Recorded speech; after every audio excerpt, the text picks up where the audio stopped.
Hello there. So I'm reviewing the Obi-Wan Kenobi Disney Plus series today, and what a surprise this was. When they released the trailer for it, I watched it, but I didn't feel too confident on it. The main thing that sold me from the trailers was they played Duel of the Fates, and I'm never gonna not get excited by Duel of the Fates. But after watching how the series plays out, it offers so much more than what they gave you in the trailer, which I guess is what you want, really. And I will say, for those of you that haven't given it a shot, this is a very different Obi-Wan Kenobi than you're used to. He's different from the prequel trilogy. He's different from the original trilogy, even though he was only in one episode. I mean, overall, this show is just brimming with courage, with hope, heart. There's a lot of anger, and it all starts with the cast, really, which I have little to no complaints about. Seeing Ewan McGregor and Hayden Christensen on screen together again is a dream come true.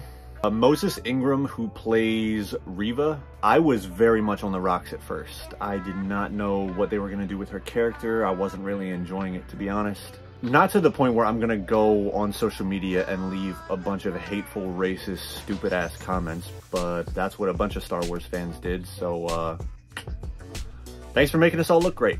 But the way that her character arc ended was very satisfying. Not only does it benefit her character, but it also complements a couple of the other characters that were interacting with her throughout.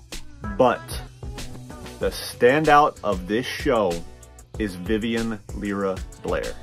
She plays young Princess Leia, and if Carrie Fisher were still here, she would have given a standing ovation.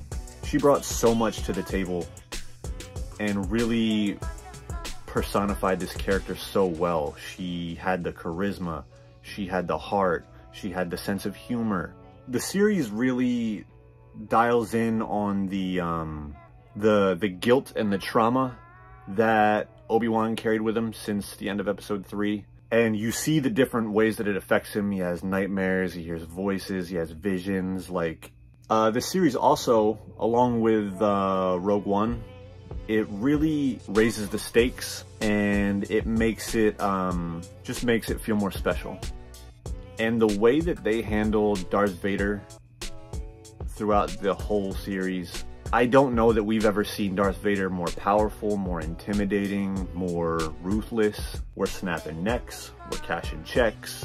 Thank God they brought James Earl Jones back to do the voice. I'm okay with Hayden Christensen physically playing him because he's got the right build for it, but you can't replace the voice. You gotta get James Earl Jones back every time you do Darth Vader, or it's not gonna hit right. Typically, I don't do spoilers, but I'm gonna get a couple off my chest because I can't help it. So if you haven't seen it and you want to and you don't want anything spoiled, please turn my video off now. The flashbacks to Obi-Wan and Anakin that were set during the Clone Wars, I needed that.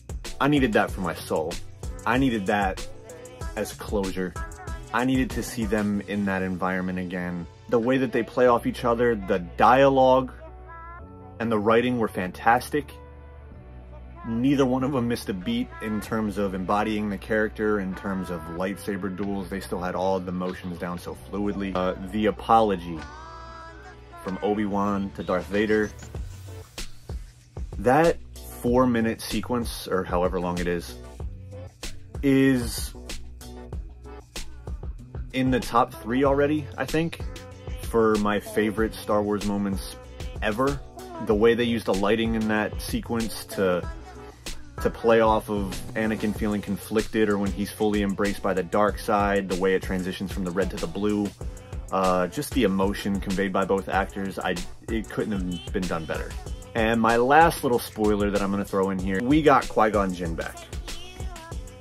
They got Liam Neeson to come back for 10 seconds, and it ended the show on a perfect note. They have been talking about maybe doing another season of it.